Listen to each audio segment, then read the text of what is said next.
আসসালাম সাহাবা, আসসালাম সাহাবা, আসসালাম সাহাবা, আসসালাম সাহাবা। আসসালামু আলাইকুম ওয়া রাহমাতুল্লাহি ওয়া বারাকাতুহু। বিসমিল্লাহ ওয়ালহামদুলিল্লাহ ওয়াসসালাতু ওয়াসসালামু আলা রাসূলিল্লাহ ওয়া বা'দ। প্রিয় দর্শক, মাহে রমাদানের এই বিশেষ সময়ে আমন্ত্রণ জানাচ্ছি আপনাদের প্রিয় চ্যানেল জিটিভির পর্দায় মাহে রমাদানের বিশেষ আকর্ষণ ইসলামী ব্যাংক বাংলাদেশ পিএলসি নিবেদিত প্রেরণার বাতিঘর, powered by Islami bank foundation, ওয়ালিয়া হজ কাফেলা এবং আন্তরিক হজ কাফেলা। প্রিয় দর্শক, এই অনুষ্ঠানের মাধ্যমে আমরা জানিয়ে থাকি সাহাবায়ে আজমাইনের জীবনাচার। তারই ধারাবাহিকতায় আজকে আমরা আলোচনা করব রাসূল সাল্লাল্লাহু আলাইহি ওয়াসাল্লামের একজন মহান সাহাবীকে নিয়ে, হযরতে জাফর বিন আবি তালিব রাদিয়াল্লাহু তাআলা আনহুকে নিয়ে। আর এই বিষয় নিয়ে আলোচনার জন্য আমাদের স্টুডিওতে আমন্ত্রণ জানিয়েছি এদেশের দুজন খ্যাতনামা ইসলামিক স্কলার। প্রথমেই আমরা স্যারদের সাথে পরিচিত হয়ে নিচ্ছি। আমাদের সাথে আছেন ঢাকা বিশ্ববিদ্যালয়ের ইসলামিক স্টাডিজ বিভাগের সম্মানিত প্রফেসর ডক্টর ইউসুফ ইবনে হুসাইন স্যার। আসসালামু আলাইকুম ওয়া রাহমাতুল্লাহি ওয়া বারাকাতুহু। ওয়ালাইকুম আসসালাম ওয়া রাহমাতুল্লাহ। স্যার কেমন আছেন? আলহামদুলিল্লাহ, আপনি কেমন আছেন? আলহামদুলিল্লাহ। আমাদের সাথে আরও আছেন বাংলাদেশ ইসলামী ইউনিভার্সিটির ইসলামিক স্টাডিজ ডিপার্টমেন্টের স্বনামধন্য সহযোগী অধ্যাপক ডক্টর মুফতি আবু সাঈদ খান স্যার। আসসালামু আলাইকুম রাহমাতুল্লাহ। ওয়ালাইকুম আসসালাম ওয়া রাহমাতুল্লাহ। স্যার কেমন আছেন? আলহামদুলিল্লাহ। স্যার, আমাদের অনুষ্ঠানে এসে কেমন লাগছে? জি আলহামদুলিল্লাহ, প্রেরণার বাতিঘর অনুষ্ঠান আসলেই প্রেরণার। জি ইনশাআল্লাহ। তো স্যার, আমরা প্রথমেই হযরতে জাফর বিন আবি তালিব রাদিয়াল্লাহু তাআলা আনহুর পরিচয় দিয়ে আপনার কাছ থেকে শুনতে চাই। বিসমিল্লাহ, আলহামদুলিল্লাহ, ওয়াসসালাতু ওয়াসসালামু আলা রাসূলিল্লাহ ওয়া বা'দ। আল্লাহ রাসূল সাল্লাল্লাহু আলাইহি ওয়াসাল্লামের সাহাবীদের মধ্যে অন্যতম প্রসিদ্ধ একজন সাহাবী হচ্ছে জাফর বিন আবি তালিব রাদিয়াল্লাহু তাআলা আনহু। তিনি পরিচয় সূত্রে রাসূলুল্লাহ সাল্লাল্লাহু আলাইহি ওয়াসাল্লামের চাচাতো ভাই।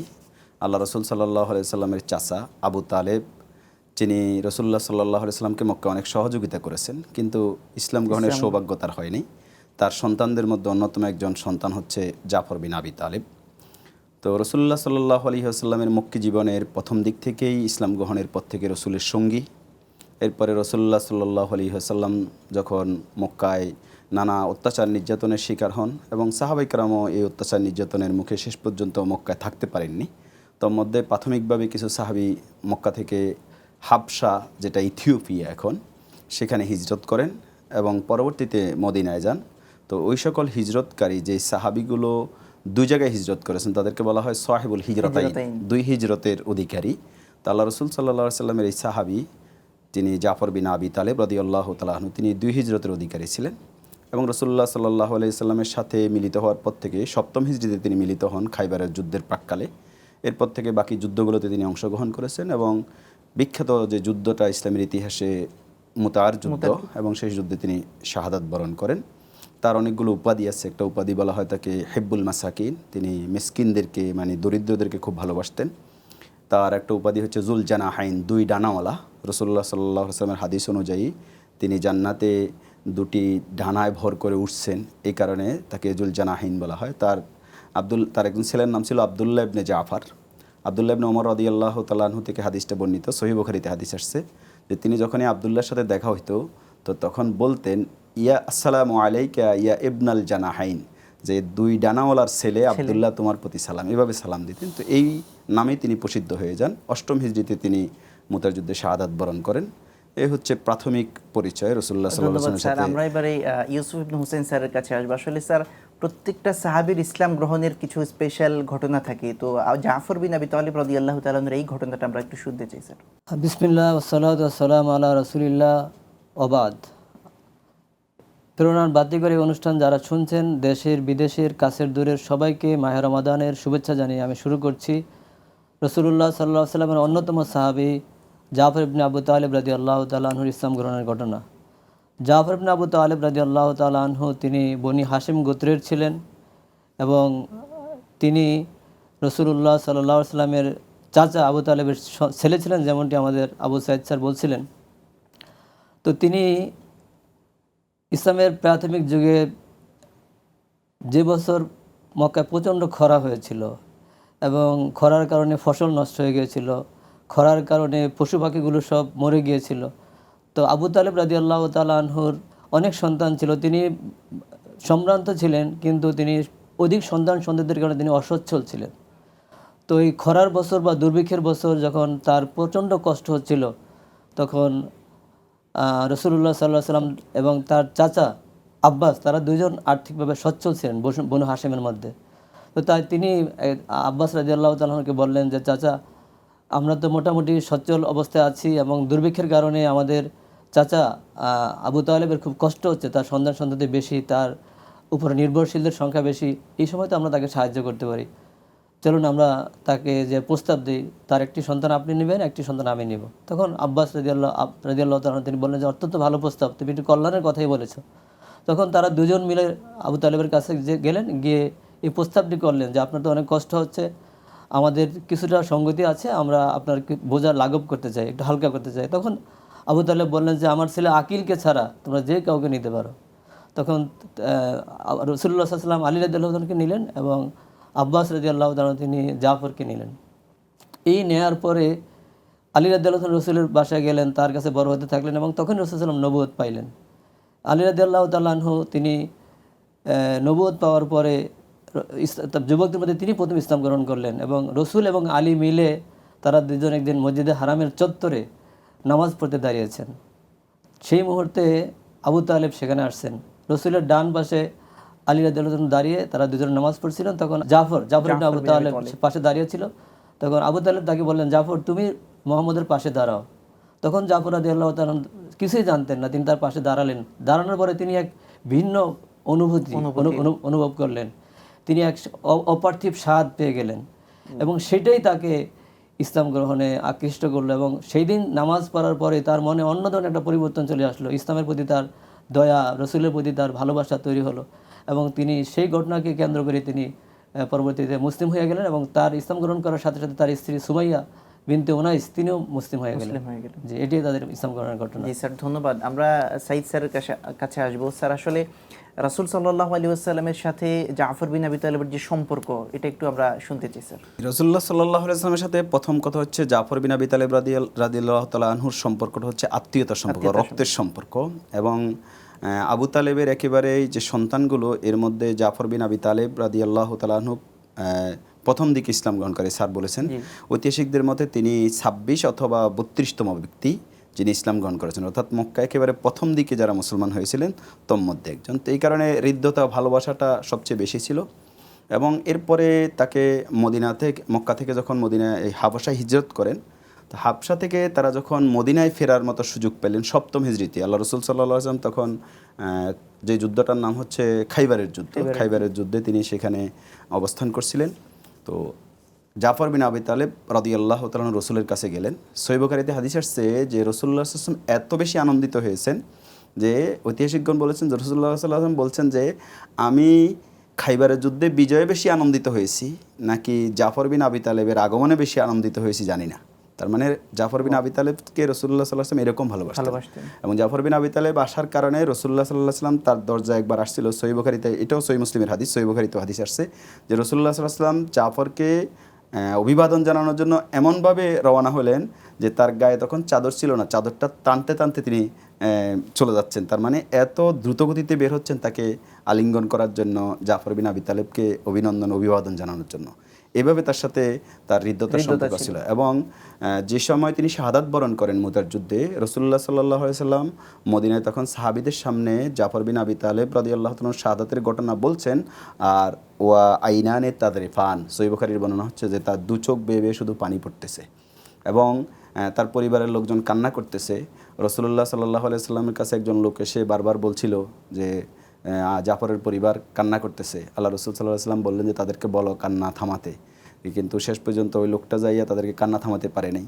তো রাসূলুল্লাহ সাল্লাল্লাহু আলাইহি ওয়াসাল্লাম লোকটা বারবার এসে রাসূলকে বিরক্ত করতেছে। আয়েশা সিদ্দিকা রাদিয়াল্লাহু তাআলা এই হাদিসের বর্ণনা করে, তিনি বলছেন যে লোকটা না পারছে রসুলের কথা ঠিকমতো ওদের কাছে পৌঁছে দিয়ে তাদের কান্না থামাতে, অপরদিকে না পারছে রাসূলুল্লাহ সাল্লাল্লাহু আলাইহি ওয়াসাল্লামকে বিরক্ত করা থেকে ছাড়তে। তার মানে রাসূলুল্লাহ সাল্লাল্লাহু আলাইহি ওয়াসাল্লাম হাজেনা হুজনান শাদীদান, যে প্রচণ্ড রকমের রাসূলুল্লাহ সাল্লাল্লাহু আলাইহি ওয়াসাল্লাম কষ্ট পাচ্ছিলেন যে জাফর বিন আবি তালেব রাদিয়াল্লাহু তাআলা শাহাদাত। আল্লাহ রাসূল সাল্লাল্লাহু আলাইহি ওয়াসাল্লাম জাফর বিন আবি তালেবকে ঠিক এরকম ভালোবাসতেন। ধন্যবাদ স্যার। আমরা এতক্ষণ জাফর বিন আবি তালেব রাদিয়াল্লাহু তাআলা আনহুর সম্পর্কে শুনলাম। স্যার, ওনার অনন্য কিছু চারিত্রিক বৈশিষ্ট্য ছিল যেটা আমরা জানতে পারি, আমাদের দর্শকদের স্যার একটু আপনি যদি বলতেন। তিনি অনেক গুণাবলীর অধিকারী ছিলেন। তো তিনি যেটা স্যার বলেছিলেন যে তাকে বলা হতো আবুল মাসাকিন, মিসকিনদের বাবা। যেদিন তিনি হাবশা থেকে মদিনায় আসছেন সেদিন রাসূলুল্লাহ সাল্লাল্লাহু আলাইহি ওয়াসাল্লাম যেমন খুশি হয়েছেন, যেমনটি স্যার বলেছেন, তেমন সমস্ত দরিদ্র সাহাবীরা, গরিব সাহাবীরা খুশি হয়েছেন। কারণ তাদেরকে তিনি সবসময় পাশে রাখতেন, তাদের বিপদে আপদে তাদের পাশে থাকতেন, তাদেরকে তিনি সাহায্য সহযোগিতা করতেন। আবু হুরায়রা রাদিয়াল্লাহু তাআলা আনহু বলছেন যে জাফর যখন আমরা আহলে সুফার অধিবাসী যারা ছিলাম, জাফর সবসময় আমাদের কাউকে না কাউকে তার বাসায় নিয়ে যেতেন। কখনো তিনি একা আমাদেরকে রেখে যেতেন না, আমরা সবসময় রসুলের দুয়ারে থাকতাম এবং জাফর ঘরে ঢোকার সময় আমাদেরকে নিয়ে ঢুকতো। এবং কখনো কখনো সে খাবার দিতে পারতো, কখনো কখনো তার ঘরে কিছুই থাকতো না, তো তার যে ঘিয়ের শূন্য পাত্র সেটা সে আমাদেরকে ভেঙে দিত, তখন আমরা চেড়ে চেড়ে সেটা খাইতাম। তো এইভাবে তিনি রসুলুল্লাহ সাল্লাল্লাহু আলাইহি ওয়াসাল্লামের সাহাবীদেরকে আপ্যায়ন করাতেন, তাদের মেহমানদারি করাতেন এবং তিনি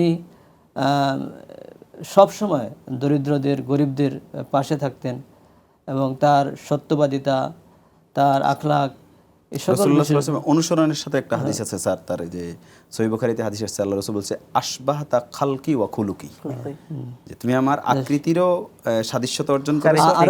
আরবের পাঁচজন লোক রাসূল সাল্লামের সাথে বেশি সাদৃশ্যপূর্ণ ছিল এবং তিনি যখন শাহাদাত বরণ করেছেন তখন তিনি রাসূল সাল্লামের কথাই বলেছেন যে সিরাত এবং সুরাতে জাফর ইবনে আবি তালেব সে আমার অধিক কাছাকাছি। আর অন্যান্যরা বলেছেন যে হাসান ইবনে আলী তিনি রসুলের সাথে সবচেয়ে কাছাকাছি ছিলেন আকৃতির দিক থেকে।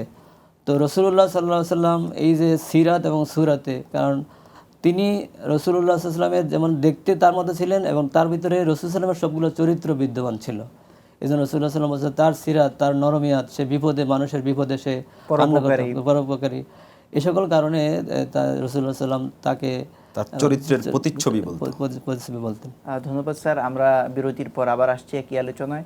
প্রিয় দর্শক, দেখতে দেখতে সময় হলো ছোট্ট একটা বিরতির, ইনশাআল্লাহ ফিরে আসছি খুব সহসাই। ততক্ষণ আমাদের সাথেই থাকুন। সুবহানাল্লাহি ওয়া বিহামদিহি, সুবহানাল্লাহিল আযীম। প্রিয় দর্শক, ফিরে এলাম বিরতির পর। আপনাদের প্রিয় চ্যানেল জিটিভির পর্দায় মাহে রমাদানের বিশেষ আয়োজন ইসলামী ব্যাংক বাংলাদেশ পিএলসি নিবেদিত প্রেরণার বাতিঘর, powered by Islami bank foundation, ওয়ালিয়া হজ কাফেলা ও আন্তরিক হজ কাফেলা। প্রিয় দর্শক, আমরা আজকে আলোচনা করছিলাম হযরত জাফর বিন আবি তালিব রাদিয়াল্লাহু তাআলা আনহুকে নিয়ে। তো আমরা এই পর্যায়ে ডক্টর মুফতি আবু সাঈদ খান স্যারের কাছে যাব যে জাফর বিন আবি তালিব রাদিয়াল্লাহু আনহুর যে হিজরতের যে একটা ঐতিহাসিক ঘটনা, সেটা সম্পর্কে একটু জানতে চাইছি। জি, রাসূলুল্লাহ সাল্লাল্লাহু আলাইহি ওয়াসাল্লামের সাহাবী জাফর বিন আবি তালিব রাদিয়াল্লাহু তাআলা হচ্ছে 2 হিজরতের অধিকারী। আল্লাহ রাসূল সাল্লাল্লাহু আলাইহি ওয়াসাল্লামের সাহাবীদের মধ্যে কিছু সাহাবী আছে শুধুমাত্র মক্কা থেকে মদিনায় হিজরত করেছেন, কিন্তু কিছু সাহাবী তারা প্রথম দিকে মক্কা থেকে ইথিওপিয়াতে হিজরত করেছিলেন। পরবর্তীতে মদিনায় যখন তাদের জন্য শান্তিপূর্ণ একটা পরিবেশ বিরাজ করলো, রাসূলুল্লাহ সাল্লাল্লাহু আলাইহি ওয়াসাল্লাম বিজয় লাভ করলেন, তখন ওই সাহাবীদের কাছে খবর পাঠানোর পরে তারা ইথিওপিয়া থেকে তারা আবার মদিনায় প্রত্যাবর্তন করে। তন্মধ্যে অন্যতম একজন সাহাবী হচ্ছে হযরত জাফর বিন আবি তালিব রাদিয়াল্লাহু তাআলা। এই সাহাবীদের সংখ্যা নিয়ে ঐতিহাসিকগণ অনেক কথা বলেছেন, তবে এদের সংখ্যা অ্যারাউন্ড 80, অর্থাৎ 80, 83, 85 এরকম সংখ্যা। তন্মধ্যে প্রথম দিকে যারা মক্কা থেকে ইথিওপিয়াতে হিজরত করে তন্মধ্যে একজন হচ্ছে জাফর বিন আবি তালিব রাদিয়াল্লাহু তাআলা, এবং তার স্ত্রীও সেখানে হিজরত করেন। এবং সবচেয়ে ইন্টারেস্টিং ব্যাপার হচ্ছে সেখানে গিয়ে তার স্ত্রীর ঘরে একটা সন্তান প্রসব হয়। তো এই জন্য ওই ছোটো বাচ্চাকে অনেকে হিসাব করে না, এই জন্য সংখ্যাটা নিয়ে অনেক মতভেদ রয়েছে, কেউ বলছে 83, কেউ 85। তো সেখানে যাওয়ার পরে কিছু মানুষ যখন মক্কা থেকে এরকম ইথিওপিয়া যেয়ে নিরাপদে অবস্থান করছে, মক্কার কাফেররা তখন এটাও ছাড়ে নাই। তারা মক্কাবাসীকে তো মুসলমানদেরকে অত্যাচার নির্যাতন করতো, তখন তারা দেখলো যে এরা সবাই গিয়ে নিরাপদে ইথিওপিয়াতে অবস্থান করছে। তখন মক্কার 2জন বিশিষ্ট ব্যক্তি যারা কূটনৈতিক দিক থেকে খুব ভালো পারদর্শী, এর মধ্যে আমর ইবনুল আস রাদিয়াল্লাহু তাআলা আনহু, তিনি তখনও মুসলমান হন নাই, তাকে সহ কিছু হাদিয়া দিয়ে উপহার সহ তখন ইথিওপিয়ার বাদশার কাছে পাঠানো হয়। আব্দুল্লাহ ইবনে রবি, হারিস ইবনে রবি স্যার, তো তাকে যখন পাঠানো হয় তখন তারা 2জন সেখানে গিয়ে ইথিওপিয়ার বাদশাকে তখন হাদিয়াটা দেন, উপহারগুলো দিয়ে সেজদা করেন। তারপরে তখন এই সংবাদটা পৌঁছানো হয় যে আমাদের কিছু লোকজন তোমাদের এখানে চলে আসছে, আমরা তাদেরকে ফেরত চাই, এরা ধর্মত্যাগী, তাদের ভাষায় যে এরা আমাদের নিজেদের প্রত্যেক যে ধর্ম ছিল মূর্তি পূজা, এটা ত্যাগ করেছে। তো ইতিমধ্যে খবর পাঠানোর পরে তাদেরকে ডাকা হলো। এর মধ্যে তখন এই জাফর বিন আবি তালিব রাদিয়াল্লাহু তাআলা অগ্রগামী হয়ে তাদের সামনে গেলেন এবং তিনি সেখানে সিজদা করলেন না। তখন ইথিওপিয়ার বাদশার সাথে সাথে জিজ্ঞাসা করলো যে তুমি কেন সিজদা করলে না? তো তিনি বলছেন যে আল্লাহ ছাড়া কাউকে সিজদা করার ব্যাপারে আমরা আদিষ্ট না, আমরা আল্লাহ ছাড়া কাউকে সিজদা করি না। তো কোথায় থেকে এই সংবাদ পেল, তখন তিনি তাদের প্রত্যেকটা প্রশ্নের উত্তর দিয়েছেন। এবং এই কারণে জাফর বিন আবি তালেবের একটা উপাধি হচ্ছে, তিনি হচ্ছে খতিবু উম্মা বা খতিবু ফিস সাহাবা, সাহাবিদের মধ্যে তিনি খতিব উপাধি হিসেবে, মানে বক্তা, ডিবেটর, বিতার্কিক হিসেবে তিনি উপাধি পান। যে ইথিওপিয়ার বাদশার প্রত্যেকটা প্রশ্নের জবাব এমন সাবলীলভাবে দিয়েছেন যে ঈসা আলাইহিস সালামের ব্যাপারে তোমাদের বক্তব্য কী, তিনি কোরআন তেলাওয়াত করে শোনালেন। মরিয়ম আলাইহিস সালামের ব্যাপারে বক্তব্য কী, তিনি শোনালেন।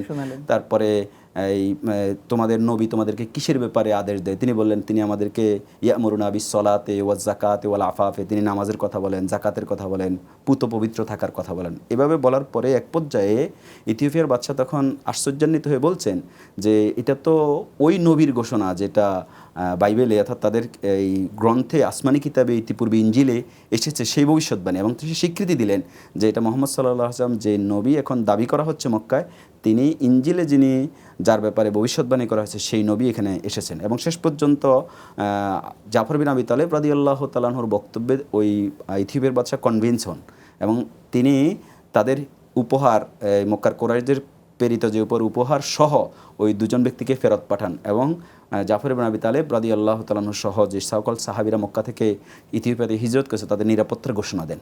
তো এটা অনেক ভালো একটা বিজয়ী ভূমিকা। সাধারণত এরকম রাজা বাদশাদের সাথে সাবলীল ভাষায় কথা বলা, সাহসিকতার সাথে নিজের দিনের যে দাবিটা, রসুলের মেসেজটা সেখানে পৌঁছানো, এবং এরকম ব্যক্তি যে খ্রিস্টান তাকে কনভিন্স করে আরবের তখন ঐতিহাসিক যেই কূটনৈতিক সম্পর্ক, মক্কাবাসীর সাথে তাদের ব্যবসায়িক সম্পর্ক ছিল, তাদের প্রেরিত উপহার প্রত্যাখ্যান করে এদেরকে নিরাপত্তা দেওয়ার মতো এরকম একটা পরিবেশ তৈরি করতে পেরেছিলেন। এটা বিরাট কৃতিত্ব জাফর বিন আবি তালেব রাদিয়াল্লাহু তাআলা আনহুর।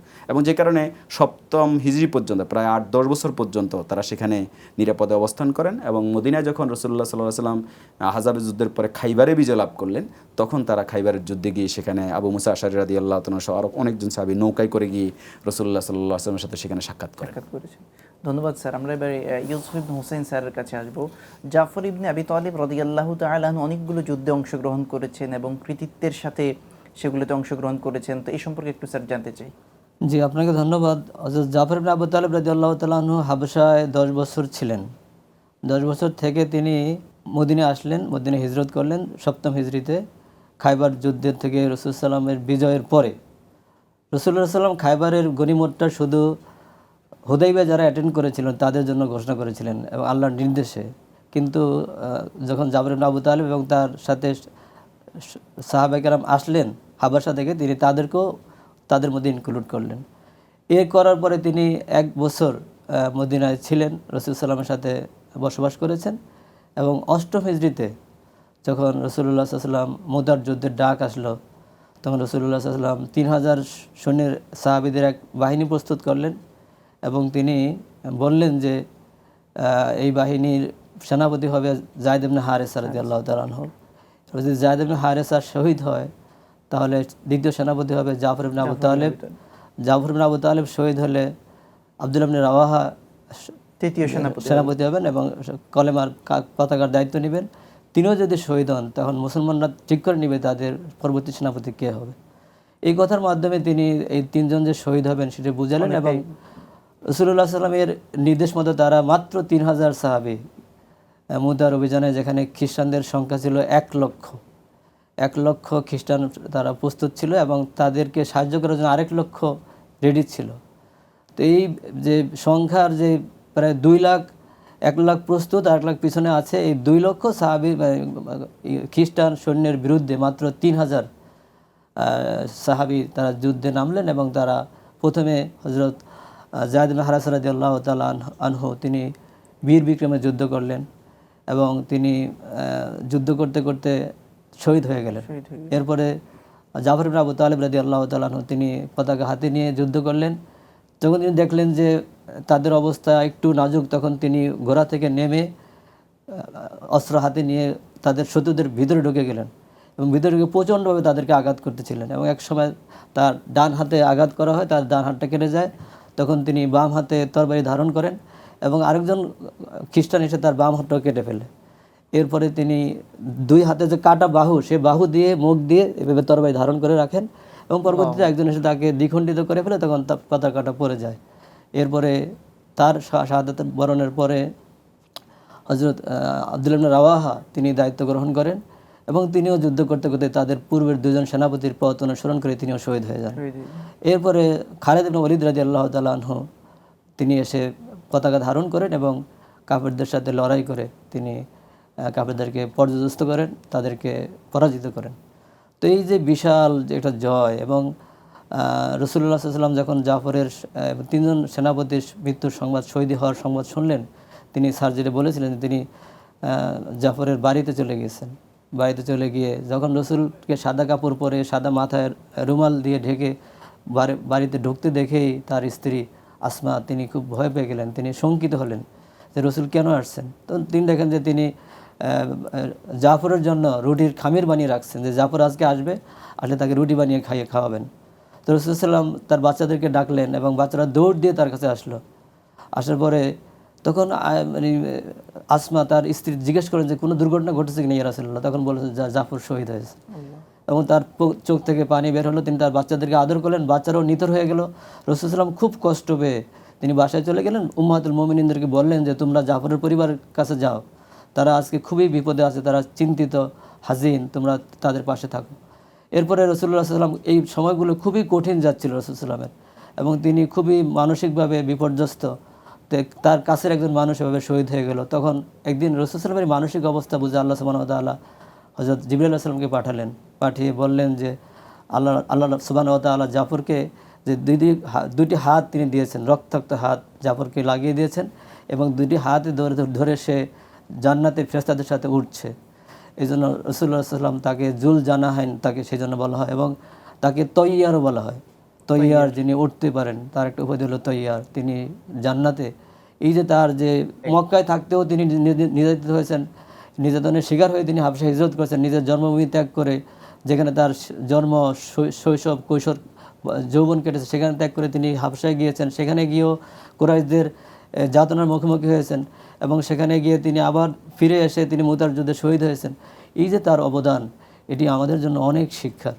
এবং তার যে উপাধিগুলো তিনি পেয়েছেন, তিনি জান্নাতে ওড়ার, ফেরেশতাদের সাথে, ফেরেশতাদের সহকারী হওয়ার, ফেরেশতাদের সাথী হওয়ার সৌভাগ্য লাভ করেছেন। এটা সাহাবীদের মধ্যে অনন্য ব্যতিক্রম একটি চরিত্র। ধন্যবাদ স্যার। আমরা স্যারের আলোচনা থেকে শুনলাম, সাইদ স্যারের কাছে খুব সংক্ষেপে আসছি যে রাসূল সাল্লাল্লাহু আলাইহি ওয়াসাল্লাম 3 জন সেনাপতির নাম ঘোষণা করেছেন, এবং পরবর্তীতে বলেছেন যে এই 3 জন যদি শাহাদাতের সুপিয় পেয়ালা পান করে তাহলে তোমরা আরেকজনকে নির্ধারণ করে দিব। তো তার মানে আমরা এটা থেকে নিশ্চিত যে 3 জনই শাহাদাতের তামান্না লাভ, মানে শাহাদাত লাভ করবে।